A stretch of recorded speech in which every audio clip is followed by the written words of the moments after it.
Bonsoir mesdames, messieurs et bienvenue dans cette première édition de votre programme Les VIP. Les VIP, c'est l'émission qui rassemble la crème de la crème dans tous les domaines de la vie.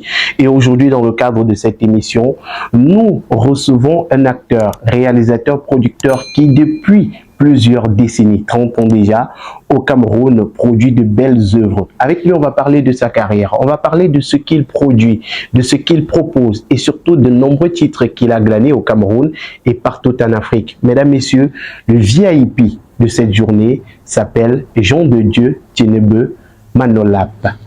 Bonsoir Manolap et bienvenue sur le plateau des VIP. Merci, bonsoir mon frère. Vous allez bien, j'espère? Je vais très bien. Je suis très content de me retrouver à cette émission. Déjà, quand on dit VIP, ça suppose que je suis compté parmi ceux-là qui sont assez importants. C'est vrai que tout le monde est important. On pense chaque fois quand on dit VIP, ça veut dire qu'il y a une petite, une légère différence. Et pour cela, merci pour l'honneur. Non, Popomba. Merci. Monsieur Jean de Dieu Tienebe, vous commencez votre carrière en 1994. Ça fait 30 ans aujourd'hui. Oui, 1994, parce que je quitte les bancs en 92. 92 parce qu'il n'y avait plus d'argent pour continuer les études. L'université était déjà payante et sortant d'une très pauvre famille, c'était pas évident pour moi. Alors il fallait tout de suite quitter auprès de maman qui avait déjà beaucoup souffert pour moi comme ça. Et c'est comme ça que je me retrouve à Douala. Et je reconnais un ami d'enfance, Étienne, à qui j'ai dit merci, où on commande la vente d'huile de palme. Mon salaire à l'époque c'était 150 francs par jour, donc ça faisait 4500 francs le mois. Le mois. Ouais. Et on se pose bien la question, pourquoi la comédie? Pourquoi la comédie? Vous savez très bien, lorsqu'à un moment donné, vous voulez absolument gagner votre vie. Lorsqu'à un moment donné, il faut absolument joindre, les quatre bons. Vous essayez de tout faire. C'est vrai quand même qu'à l'époque, au Suez de Benga Michel, j'étais très bon humoriste. Je n'avais que 12 ans quand j'étais en classe de 6e. Et je donnais le pion aux aînés qui étaient même déjà en classe de 3e. Quand on parlait de soirée culturelle, c'est Manolap qu'on venait voir. Et il en est de même quand je faisais déjà le lycée, parce que je suis de la première promotion du lycée de Benga Michel. Parce que quand j'ai levé le BBC, le Suez devient le lycée de Benga Michel. Donc, mais je n'avais jamais su que ça pouvait être un métier. Pour moi, je le faisais comme tout jeune, comme les jeunes jouent au football. Une passion. Une passion, les jeunes peuvent faire du théâtre et voilà. Donc quand j'arrive à Douala, je tombe dans la vie active. Ma tête n'est pas trop sur l'humour ou bien sur la comédie, non. Ce qui me révolte, c'est que j'ouvre ma discothèque à la station L. J'écoute du Jean-Michel Cancan, j'écoute des Siliminja. Et la toute première cassette que le président Job fait avec le feu Mamadou Joker, et Tanana me dit, mais tiens, Manolap, tu peux. Et c'est comme ça que je commence les enregistrements dans ma discothèque. Je faisais plusieurs voix et j'imitais. Voilà, c'est comme ça que je commence et j'ai maintenant le courage d'aller au studio et je pense en 1994 et j'enregistre mon tout premier album. À l'époque, votre premier album est diffusé un peu de partout. Mais est-ce que vous n'avez pas une autre passion? Parce qu'on a des gens aujourd'hui qui se retrouvent parfois dans la musique, dans le cinéma. Pourtant, ils pensaient devenir footballeurs. C'est vrai, à l'époque, pour moi, quand j'allais à l'école, la passion, c'était devenir avocat. Pour vos séjours dans la ville de Douala, le Reddington vous ouvre ses portes. Le Reddington, c'est des appartements et studios meublés chics et classe, un cadre agréable et discret. Le Reddington est doté d'un parking, d'une piscine, un espace hautement sécurisé situé à quelques mètres de l'aéroport international de Douala et du Grand Mall. Contactez-nous au 6 97 10 89 52 et sur nos plateformes digitales. Ouais, mais je ne pouvais plus rien faire parce que j'ai arrêté j'ai arrêté l'école très tôt. Je ne pourrais pas aller à l'université. Hein. J'ai pas honte de dire ça. Parce qu'il n'y avait pas d'argent. Il n'y avait pas d'argent pour continuer. Donc, je me retrouve dans le cinéma. Mais je me retrouve d'abord dans l'humour. Et je me dis, tiens, peut-être c'est le chemin que le Seigneur a choisi pour moi. Et je pense que je ne me suis pas trompé.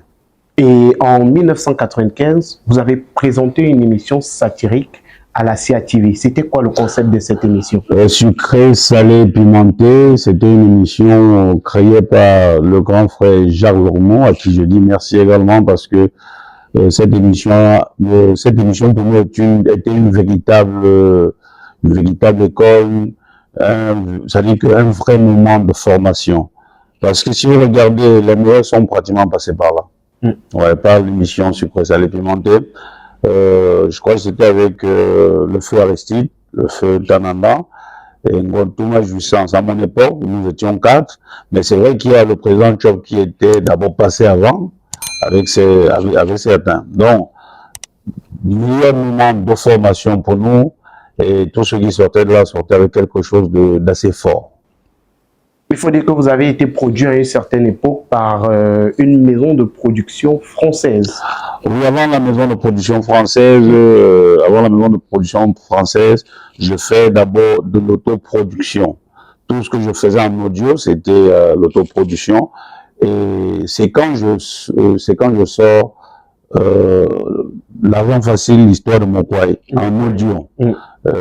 Cette histoire a tellement marché au Cameroun, j'avais vendu à l'époque plus de 300 000 cassettes, plus de 300 000 cassettes, oui, que Monsieur John Comcom, qui est patron de CS Production en France, il écoute la cassette, il dit, il est temps de créer les guignols de Douala. Alors, il arrive à Douala, il tombe sur le président Tchop, il dit, voilà, je suis venu là pour donner la réplique aux guignols d'Abidjan, parce qu'il y avait déjà les guignols d'Abidjan avec les beaux Michel, voilà. Et tout le reste. Oui. Et il se décide, il fallait trouver quelque chose d'assez fort, et c'est l'argent facile on avait porté le choix sur l'argent facile, et il ne s'était pas trompé, parce que ça a tellement marché. Donc, on fait une première cassette. On fait un premier téléfilm. Un premier téléfilm en 2000.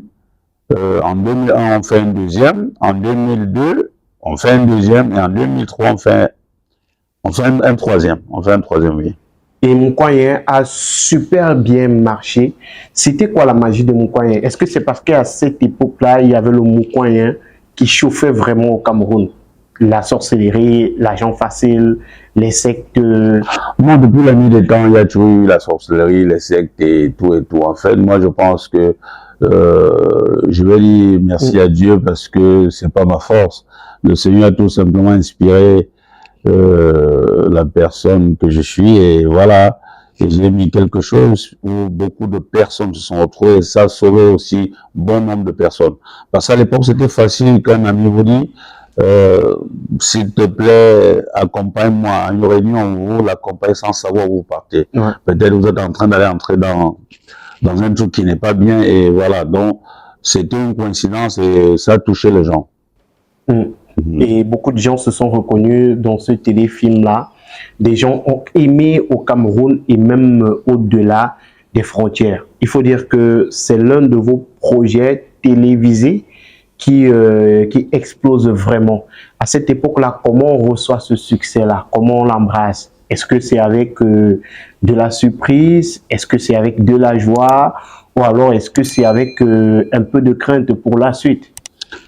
Il faut dire qu'à cette époque-là, je suis encore vraiment à mes débuts. S'il faut parler parce qu'à l'époque, on faisait des cassettes audio, on faisait des sketchs audio. Et là, c'était mon tout premier téléfilm. Alors, le succès là a surpris tout le monde, y compris moi.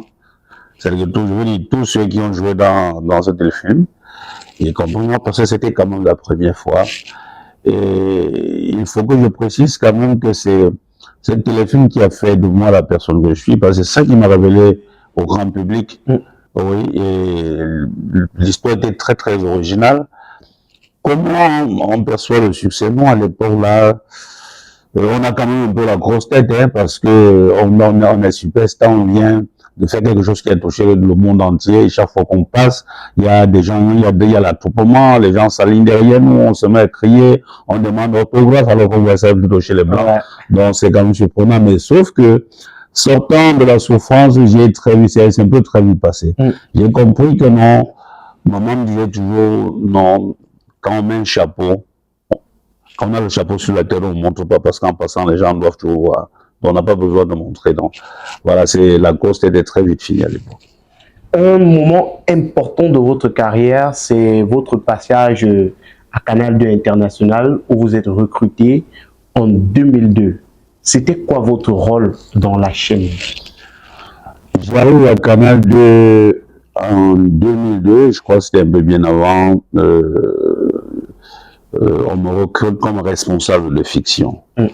La chaîne Canal 2 était une nouvelle chaîne et il fallait créer des choses assez importantes. En fait, je profite aussi pour dire merci. J'ai dit toujours merci à tous ceux qui ont soutenu la culture, hein, parce que le PDG de Canal 2, Monsieur Chatué, a révolutionné l'humour à cette époque-là. Il a donné la chance à plusieurs jeunes et je pense à partir de Canal 2 que beaucoup de jeunes se sont fait un nom aujourd'hui, sont célèbres aujourd'hui. Donc quand j'arrive, on me recrute ensemble avec Fingon, Temps et Condom, c'est la vie, nous créons l'instant du rire. Et après chaque 3 minutes, il y a l'humour qui passait, et c'est ça qui captivait le plus.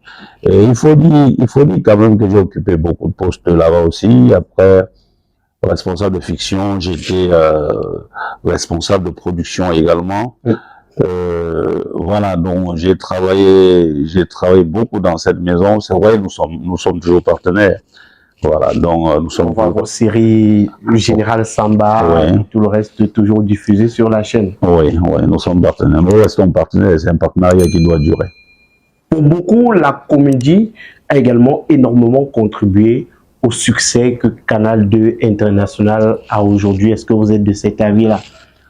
Oui, je suis de cet avis parce que je pense le promoteur de cette chaîne, quand il arrive, je pense, il regarde autour de lui et il s'inspire de ce que la chaîne qui existait déjà n'avait pas. Voilà, c'est vrai que l'humour passait sur la chaîne concurrente, mais lui il a dit non, si je mets l'accent uniquement sur l'humour, ça va apporter un plus. Donc, je pense que je suis du même avis. Et aujourd'hui, on se demande bien pourquoi le départ de Canal 2 International à cette époque-là. Pourtant, vous aviez des programmes qui marchaient plutôt bien. On avait par exemple Clic au Clac, on avait d'autres programmes et vous aviez de grosses responsabilités dans la chaîne. Pourquoi décider de partir? Non, je ne suis pas parti de Canal 2. Nous sommes partenaires, nous restons partenaires.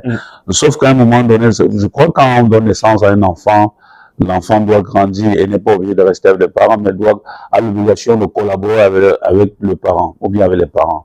Donc, nous avons arrêté l'émission Clic au Clac, Tour de contrôle, pour certaines raisons. Ça ne veut pas dire que nous sommes partis de Canal 2. La preuve aujourd'hui, les œuvres de Fingon Tralala passent toujours sur Canal 2, les œuvres de Manola passent sur Canal 2, les œuvres de Benza et Tepobia passent sur Canal 2. Donc, la collaboration, nous n'avons pas arrêté, non.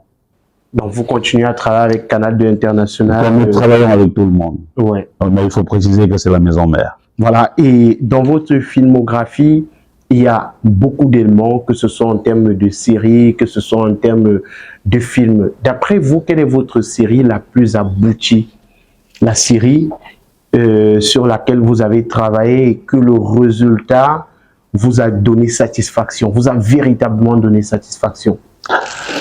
Je suis souvent un peu embarrassé quand on me pose cette question parce qu'il y a des séries qui ont donné satisfaction parce qu'on a reçu beaucoup d'argent. Il y a des séries qui ont donné satisfaction parce que ça vous a imposé au grand public ou bien à un autre échelon de la vie. Powerhealth, toute la puissance de la pharmacopée africaine au service de votre santé. Avec Powerhealth, dites désormais adieu à de nombreux problèmes de santé générale, des troubles de la sexualité, des problèmes d'infertilité et même des problèmes d'obésité. Powerhealth, à travers ses 4 différents produits, a des solutions à tous vos problèmes. Avec Powerhealth, luttez efficacement contre le mal de nerfs, mal de nez sciatique, paludisme, typhoïde, fièvre jaune, mal de rein, mal de dos, mal de genoux, hémorroïdes internes et externes. Avec PowerHealth Plus, luttez contre les problèmes de conception, ménopause précoce, règles douloureuses, douleurs au bas-ventre, kyste, myome. Avec PowerHealth Renfort, combattez efficacement la faiblesse sexuelle, les reprises lentes, l'érection molle, sperme de mauvaise qualité. Et avec PowerHealth Action, adieu à l'hypertension artérielle, le diabète, l'obésité et le surpoids. PowerHealth, c'est des produits à base de plantes naturelles et sans effet secondaire. Contact 689 88 23 02. Avec PowerHealth, c'est la santé assurée. Bon, je suis souvent un peu embarrassé. J'ai fait tellement de...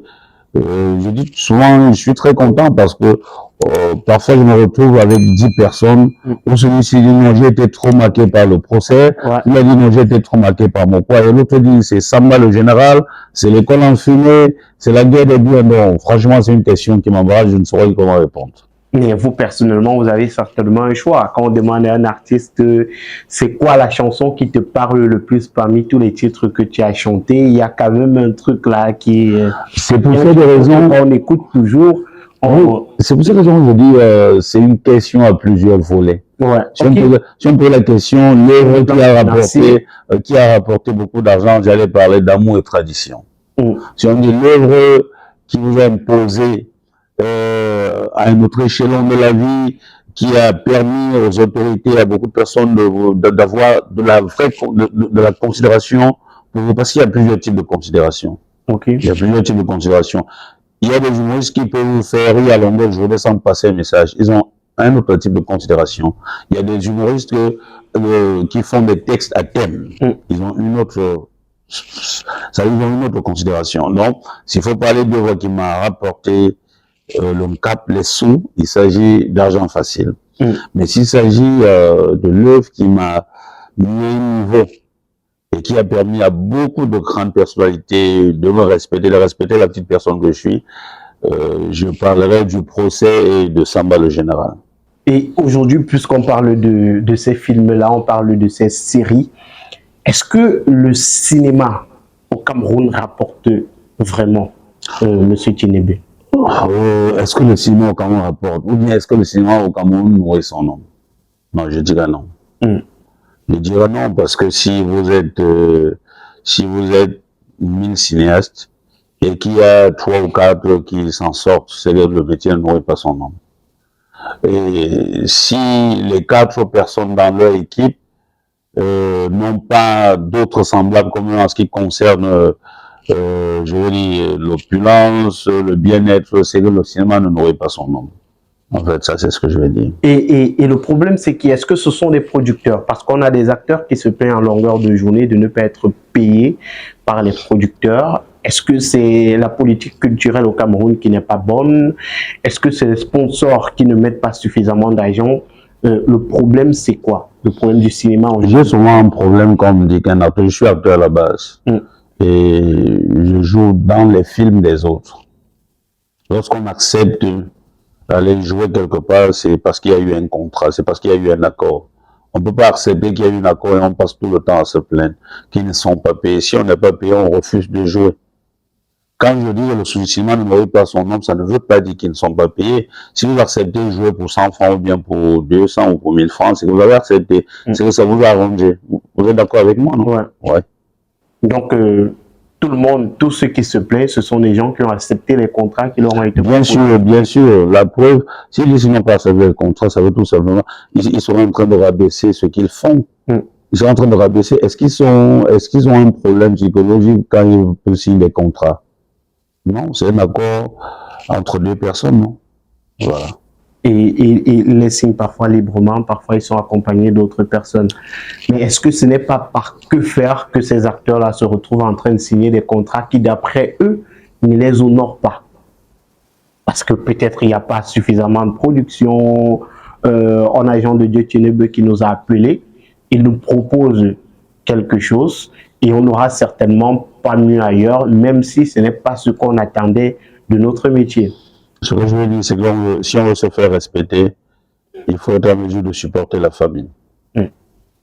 Sinon, on ne peut pas se faire respecter. Moi, je ne peux pas accepter de travailler pour ce qui ne m'arrange pas. Vous êtes d'accord? Moi, je ne peux pas accepter de travailler pour ce qui ne m'arrange pas. Si j'accepte le travail, je ne dois pas me plaindre après. Ouais.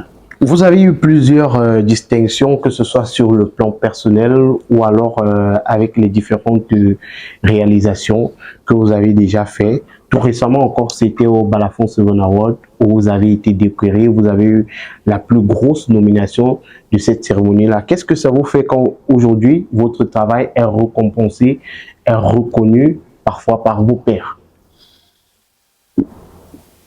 Chaque fois qu'on reconnaît un travail bien fait, il y a un seul sentiment, on est satisfait, on est content. C'est la reconnaissance et pour un artiste, c'est très important. C'est vrai que l'argent est important, mais pour un artiste, moi je suis artiste. Je suis artiste avec grand A. Le premier salaire de l'artiste, ce n'est pas forcément de l'argent.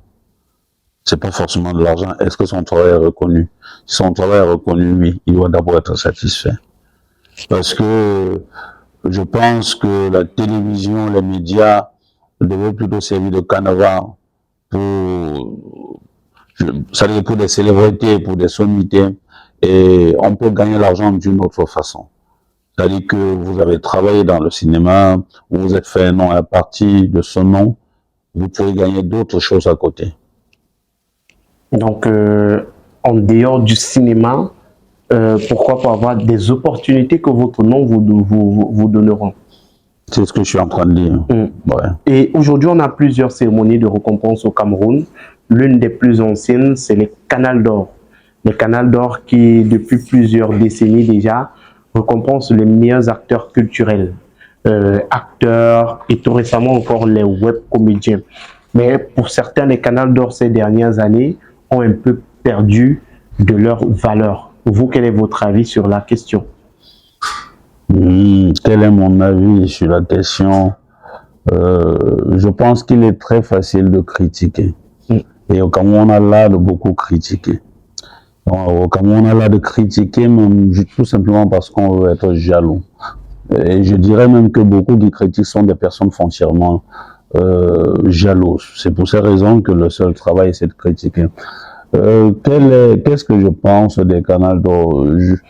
Je continue à apprécier cette initiative et rien n'est parfait. Peut-être parfois il y a eu des petits points, peut-être parfois il y a eu des petites erreurs, mais moi je pense que ça devait attirer leur attention et que les prochaines éditions des Canals d'Or, qu'on essaie de mettre des personnes à leur place. Qu'on ne choisit pas des gens qui peuvent être dans le jury par affinité, ou bien que les jurys ne se retrouvent pas en train de choisir à qui on peut décerner le prix par affinité aussi. Donc moi je pense que c'est ça. Ça c'est ce que je pense. Sinon, très bonne initiative. C'est ça qui a permis aux talents, c'est ça qui a poussé la jeunesse camerounaise à travailler, parce qu'avant les Canals d'Or, il y avait quoi? Il y avait quoi, je vous pose la question, il y avait quoi avant les Canals d'Or? Les Canals d'Or sont venus révolutionner et après, derrière, on a eu d'autres cérémonies. Après, ça veut dire que ceux-là ont suivi Canals d'Or. Voilà, il faut quand même apprécier la personne qui a commencé. Mais il y a quelques mois, vous avez fait une sortie pour demander que vos œuvres ne soient plus nominées au Cameroun parce que le jury n'est pas compétent pour juger de la qualité de vos œuvres. Oui, je crois que je viens de répondre à cette question. C'est pour cette raison que je dis que chaque fois qu'on veut choisir le jury par rapport à un événement, il ne faut pas choisir des personnes par affinité. Il ne faut pas aller prendre quelqu'un qui est infirmier ou qui est médecin pour venir le mettre dans le jury du cinéma, il ne s'y connaît pas. C'est pour ça que je peux éviter de choisir des personnes par affinité. Ou bien vous allez choisir quelqu'un qui rêve d'être sur un même plateau avec Manolab, de venir juger l'œuvre de Manolab. J'en ai souvent vu au Cameroun. C'est-à-dire que je me retrouve là à une cérémonie où l'un des gars qui est président du jury est quelqu'un qui est venu 4 fois, c'est-à-dire que 4 fois fait le casting. Chez moi, il n'a pas réussi. Il n'a aucune expérience à cinéma, mais il est président du jury pour juger mes œuvres. Pour juger les œuvres d'une personne qui a été nominée plusieurs fois au FESPACO, qui est le Festival panafricain du cinéma. Vous trouvez que ça a un sens? pour juger les œuvres d'une personne qui, en 2015, a eu le premier prix Discope de l'Afrique centrale, et il était troisième en Afrique. Vous trouvez ça normal? Bon, c'est pour ça que j'ai raison de dire, il faut faire attention. C'est à cause de ce type de comportement que j'avais demandé à un moment donné qu'il faut éviter de mettre mes œuvres dans les distinctions, dans les awards au Cameroun. Mais je pense que les gens commencent à changer. Je pense que les gens commencent à comprendre parce que si vous avez regardé le jury de Balafon Seven Award, ils ont pris la peine d'expliquer que cette année, ils ont fait quelque chose d'assez fort et que pour une première fois au Cameroun, un jury composé de plus de 10 personnes a jugé à l'unanimité. Voilà, quand il s'agissait du Golden Seven, et ils ont donné des raisons, ils ont expliqué, personne n'a contesté. Je pense que si vous étiez présent à l'événement, bien sûr, vous avez regardé la télévision, c'était le prix le plus applaudi, parce que les gens ont trouvé que c'était réel, et c'était motivé. Et vous l'avez dit, on était à la cérémonie, bien sûr. Vous m'avez d'ailleurs accordé un entretien à la fin de la cérémonie et c'était l'un des prix les plus appréciés qui a fait l'unanimité dans le public. Mesdames, Messieurs, c'était la première partie de cet entretien. On revient dans quelques instants seulement pour la suite.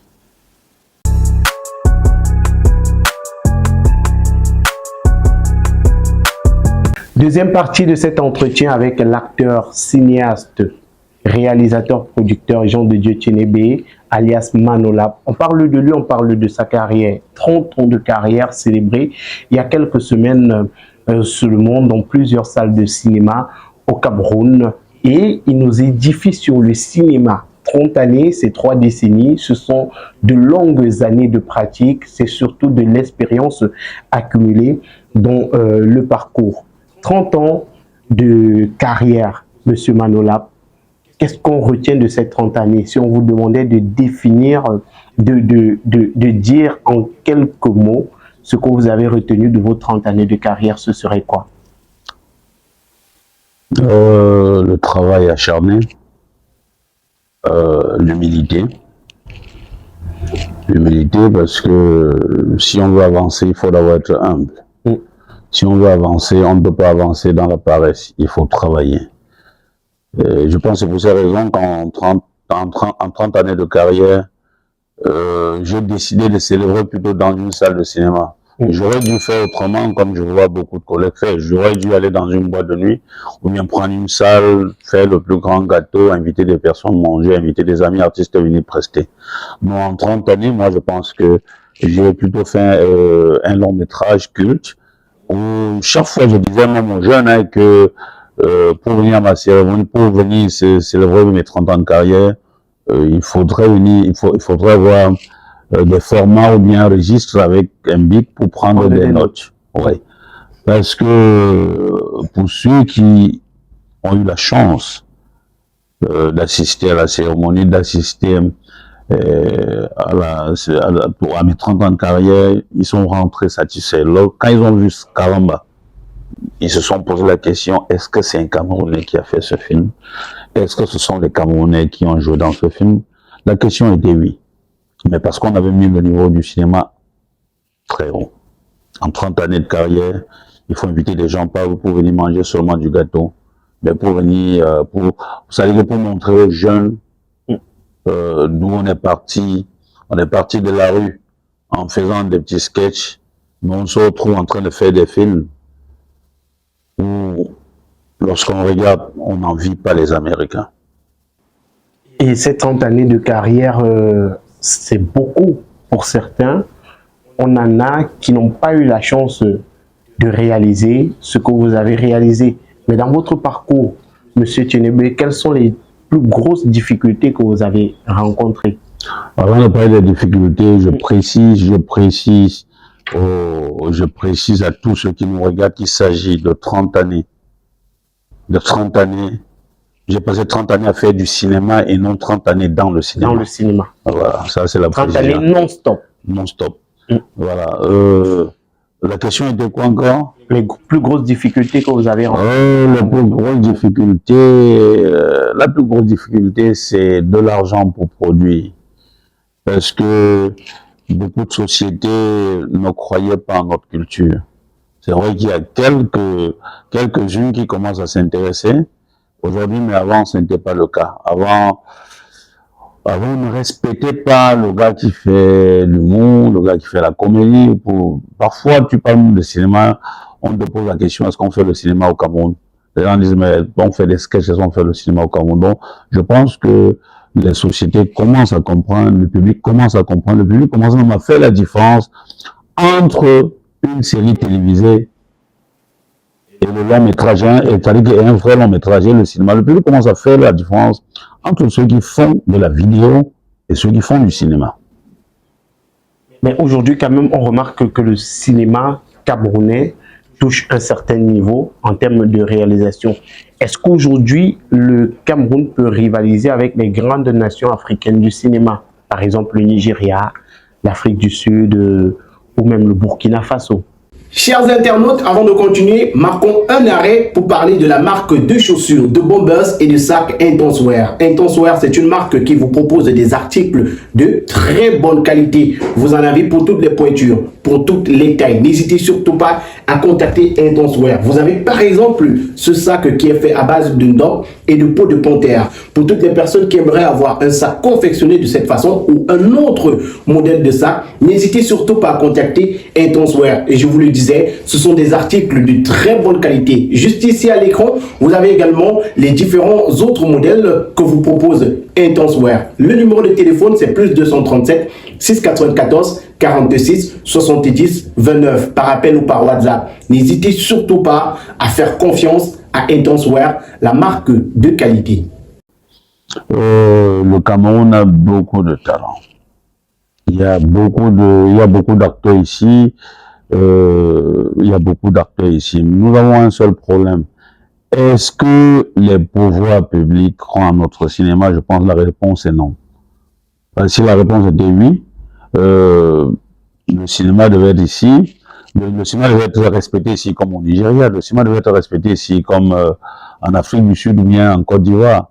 Nous avons fait des festivals où on s'est avec les groupes Michel, avec les Ivoiriens, où pendant que nous battons à payer nos billets d'avion, les groupes arrivent avec le Premier ministre de leur pays ou bien le ministre de la Culture. Ils voyagent dans le même avion. Pendant que nous nous battons en Afrique du Sud à prendre une chambre pour dormir là deux, parce que la chambre coûtait cher, je crois, à l'époque c'était 203 000. En 2015, quand j'étais avec Benezek et Pombia, Michel qui était pour le Discovery, oui, pendant qu'on dormait deux dans une chambre, alors les gars venaient avec un avion, avec des ministres, et voilà, ils avaient, c'est-à-dire en 3 jours de mission, je peux pas vous dire combien chacun touchait. Ils avaient tout un stand à eux. Voilà, donc c'est un peu ça. Donc, on peut arriver à ce stade-là. Je pense, individuellement, aujourd'hui, je pense pas les Nigériens ne me dépassent pas. En fait, ils ne m'épatent pas. Ils ne m'épatent pas. Je pense pas qu'ils vont épater Benezet. Je pense pas qu'ils vont épater peut-être même les jeunes Blaise Options qui sont en train de venir. Parce qu'aujourd'hui, nous faisons des productions de qualité qui passent sur les mêmes chaînes que les acteurs de ces pays-là. Vous voyez un peu? Mais on peut encore faire mieux si l'État nous donne la possibilité de travailler. Si l'État se décide de soutenir, c'est-à-dire que soutenir la culture. Parce qu'un pays qui n'a pas de culture est un pays, c'est-à-dire un pays qui n'a pas de culture est comme une voiture qui n'a pas de carburant. Ouais. Mais le cinéma camerounais aujourd'hui est également gangréné par plusieurs pratiques qui sont parfois dénoncées par certains acteurs ou, disons plutôt, certaines actrices. Par exemple, le droit de cuissage. Est-ce que vous avez déjà fait face à cela? Est-ce que vous avez déjà eu vent de cela pendant vos 30 ans de carrière? Qu'est-ce que vous appelez le droit de cuissage? Une actrice, par exemple, qui veut avoir un rôle, mais on lui demande de passer par la promotion Canapé pour avoir ce rôle. Vous croyez que si une actrice est normale, elle va céder à ce genre de truc? Moi, je vous pose la question. Si vous êtes sûr de votre talent, vous allez céder à ce genre de truc? Donc, le problème, ce sont des actrices qui cèdent à ce genre de truc ou... C'est ce que les gens disent, mais les gens ne parviennent jamais à vous expliquer, à venir dire, Je ne sais pas si vous n'invitez pas souvent ces actrices, parce que il faudrait que les gens soient humbles et dire aussi que il y a souvent des abus, parfois parce que ce sont ces actrices qui font la cour Au producteur. au producteur. Mm. Il y a des artistes qui pensent tout de suite que si elle cède à un producteur, c'est comme s'il a été contagieux, bien si elle cède à un autre acteur qui joue très bien ou bien à un réalisateur, directement elle devient une personne célèbre, machin. Non, ça n'a rien à voir. Et moi, je pense tout ça part du fait où les gens ne sont pas professionnels. Si on est professionnel, on ne peut pas céder à quelqu'un, on ne peut pas se retrouver dans un lit avec quelqu'un parce qu'on veut un rôle. Non. Est-ce que vous vous êtes déjà retrouvé dans une situation où une actrice vous fait les yeux doux parce qu'elle espère avoir un rôle plus tard? Est-ce que je suis un laitier? Pas du tout. Dans tous les cas, ils vont nous dire en commentaire. D'accord. Non, ce sont des situations qu'on vit tous les jours. On peut faire des castings, on se retrouve aussi, on se retrouve avec des filles qui envoient des messages. On peut faire un casting ou bien ça peut arriver, hein. Ça dit que le producteur, c'est une personne il a le sang qui coule aussi. C'est le producteur, il a aussi la chair. Ça veut dire qu'il peut avoir un faible pour une fille. Mais aller jusqu'à dire que c'est la condition pour avoir un rôle, non, je pense que c'est un peu exagéré. Mais est-ce que vous avez déjà cédé face aux avances d'une fille, d'une actrice? Non, je pense, je parle en regardant la caméra, et quand je regarde la caméra, je regarde ceux qui me regardent aussi. Je l'ai pas fait parce que j'ai beaucoup de respect pour mon épouse. Mais si on me demande s'il y a eu des aventures dans la vie, moi je suis un homme. C'est normal, je peux avoir des aventures dans la vie comme chaque personne. Avec des actrices? Non. Ok. Non. Donc, dans ceux qui travaillent avec moi, ils savent que je suis hyper sévère de ce côté-là. Je suis souvent même tellement bizarre que parfois quand j'imagine seulement que l'un de mes techniciens ou bien un acteur en train de faire le harcèlement à une autre personne, il faut beaucoup de chance pour que je ne te chasse pas. Parce que tout de suite là, je sais, ça doit affecter mon travail. Lorsque vous commencez les histoires de lit, ça doit affecter mon travail. Puisque tu dois plus respecter les autres, machin, tout ça, parce que tu penses que tu as un protégé. Ouais. Et 30 années de carrière, c'est également 30 années de collaboration. Dans vos collaborations, Monsieur Tienebe, quelle est la collaboration qui vous a le plus marqué? Quand vous parlez de collaboration, c'est avec les techniciens. Avec un acteur. Non, avec plusieurs. Hein. Moi, j'ai pas. S'il faut des collaborations, moi, je travaille avec des personnes qui m'ont marqué positivement. C'est pas une seule personne. Il y a beaucoup. Je sais pas. Si je vais citer ici, je vais me retrouver en train de. La liste sera très longue. C'est quand même 30 années de travail. Et que pensez-vous aujourd'hui d'Ebenezer Kipombia, qui est l'un des plus, tout comme vous, l'un des plus grands réalisateurs camerounais?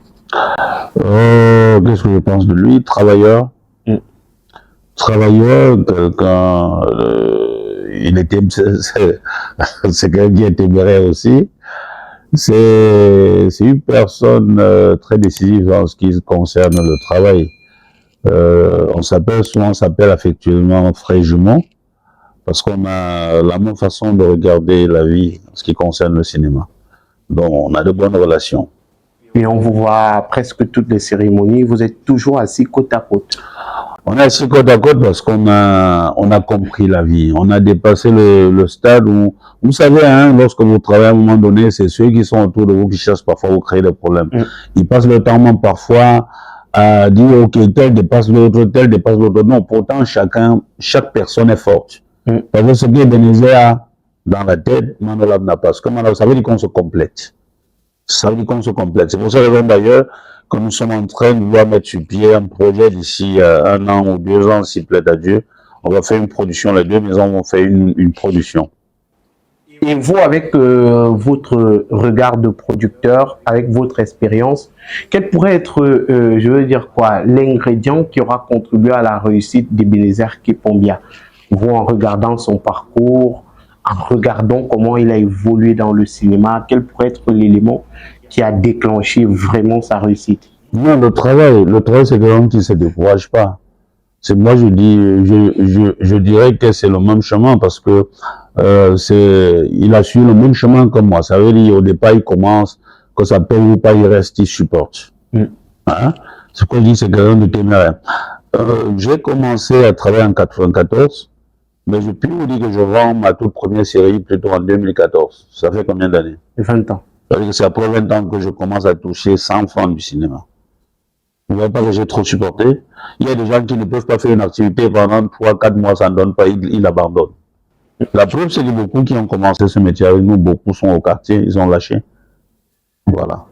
Et en 2024, le cinéma camerounais a perdu l'une de ses plus grosses figures, Mamiton. Vous étiez président des organisations de ces obsèques-là. Qu'est-ce que vous pensez de Mamiton?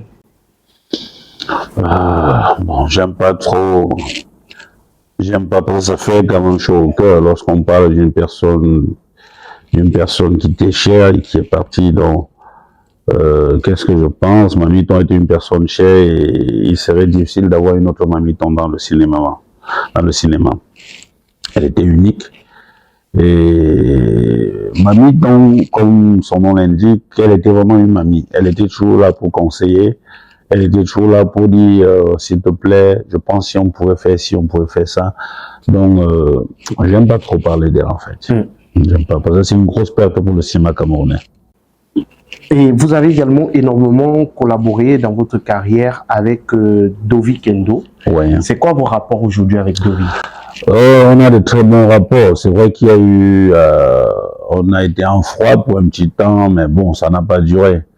On a été en froid pour un temps, pour un petit temps, je sais pas trop pourquoi. Je pense juste que ce sont les humeurs de femmes. C'est ma sœur, c'est ma tendre sœur. Elle a fait sœur. plusieurs sorties pour vous réclamer de l'argent. Ouais. Elle dit que vous avez travaillé et vous avez bénéficié de votre travail. Oui. Mais Devi n'a jamais dit ouvertement qu'elle me demandait de l'argent. J'ai regardé l'émission à LTM. Elle était reçue par mon jeune frère Clétos 2 fois de suite. On n'a pas dit qu'elle m'a réclamé de l'argent. On n'a pas dit dans une émission comme ça. Je sais pas, peut-être vous interprétez peut-être mal. J'ai regardé une autre émission à Equinox. Ouais. Où Esther Maël pose la question 3 fois. Est-ce que vous réclamez de l'argent à Manolab? Elle dit, moi, elle ne réclame pas l'argent à Manolab, mais sauf qu'elle a travaillé avec Manolab. Manolab a réussi, il a conçu ceci, il a acheté les voitures, machin, bon, des trucs comme ça. Bon, moi, je vois, ce sont les humeurs de femmes. Mais j'aime pas trop revenir là-dessus parce que nous avons enterré l'âge de guerre sans toutefois nous asseoir et discuter. Je pense qu'à un moment donné, ma soeur a compris que ça ne servait à rien. Quand on vient au monde, on grandit et après on peut partir. Il ne sert à rien de rester avec des querelles. Donc, on n'a pas de problème. La preuve, c'est que je suis en train de travailler et bon, je pense que c'est la surprise, je vais rien dire là pour le moment. Ok, donc on a Dovi Kendo qui Non, c'est parce que... D'accord. Mais monsieur Tinebe, est-ce que ce n'est pas un peu, pour certaines personnes, c'est peut-être ça le problème du cinéma camerounais, c'est qu'on a des gens qui travaillent ensemble et il y a d'autres qui deviennent riches, qui deviennent super riches même, et d'autres qui ont travaillé, qui ont œuvré dans ce projet-là, qui après ne voient pas leur carrière décoller. Vous connaissez qui dans le cinéma qui est super riche comme vous êtes en train de dire? Vous, par exemple. Vous êtes mon trésorier, vous connaissez comment que je suis riche.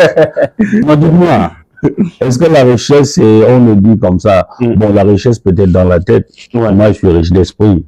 Voilà, parce que la véritable richesse, c'est pas les immeubles, c'est pas les comptes en banque, non. La véritable richesse, c'est ce qu'on a dans la tête. Pour moi, c'est ça. Mais bon, je sais pas comment peut-être vous êtes dans ma tête pour voir que je suis trop riche. C'est ça, c'est le cas? D'après nos sources, vous avez beaucoup d'argent. Ouais. Donc, nous, quand on parle de richesse, on parle de richesse financière. Et d'après nos sources, vous avez beaucoup d'argent. Vous avez beaucoup de biens. Une personne qui a beaucoup d'argent, qui vient à votre émission, avec un petit tricot, qui vient à votre émission avec une petite voiture de 800 000 francs. Non, c'est pas limité. Rien à voir avec limité. Chacun aimerait marcher étant bien vesté, dans de grosses voitures, avec un chauffeur, une personne qui va ouvrir la portière, comme les jeunes stars font là.